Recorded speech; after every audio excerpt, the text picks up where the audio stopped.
Previous వీడియోస్లో మనం చూసాము user add command, user del and passport commands. అయితే ఈ వీడియోలో మనం చూద్దాము గ్రూప్ యాడ్ కమాండ్ అంటే ఏంటి. అసలు గ్రూప్ యాడ్ కమాండ్ అంటే మనం ఒక న్యూ గ్రూప్ని లైనెక్స్లో క్రియేట్ చేయడానికి గ్రూప్ యాడ్ కమాండ్ అనేది యూజ్ చేస్తాం. ఫర్ ఎగ్జాంపుల్, నాకు మల్టిపుల్ యూజర్స్ ఉన్నారు. మల్టిపుల్ యూజర్స్కి నేను సేమ్ పర్మిషన్స్ ఇవ్వాలనుకుంటే ఇండివిజువల్గా పర్మిషన్స్ ఇవ్వకుండా వాళ్ళందరినీ ఒక గ్రూప్లో యాడ్ చేసి ఆ గ్రూప్కి ఇచ్చాననుకుంటే, నేను పర్మిషన్ గ్రూప్కి ఇచ్చాననుకుంటే ఆటోమేటిక్గా ఆ మల్టిపుల్ యూజర్స్ కూడా ఆ పర్మిషన్స్ అనేవి అప్లై అవుతాయి.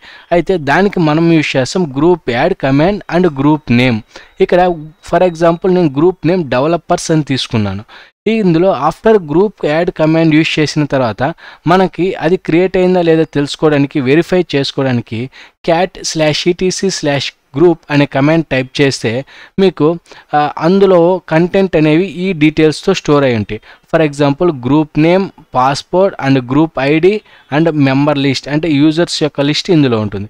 నేను టాప్లో డెవలపర్స్ అనే గ్రూప్ క్రియేట్ చేశాను కాబట్టి నేమ్ వచ్చేసి డెవలపర్స్ ఉంటుంది, పాస్పోర్ట్ అనేది ఎన్క్రిప్టెడ్ మోడ్లో ఎక్స్లో డిస్క్రైబ్ చేస్తుంది, అలానే గ్రూప్ ఐడి ఇది, వీళ్ళిద్దరు వచ్చేసి యూజర్స్, అంటే గ్రూప్లో మనం ఏమైనా యూజర్స్ యాడ్ చేస్తే అవి ఇక్కడ డిస్ప్లే అవుతాయి. అయితే మీకు ఈ కమాండ్ అర్థమైనట్లయితే please comment down what you understand about group add command in comment section, and don't forget to like and share and subscribe to my channel. Thank you guys.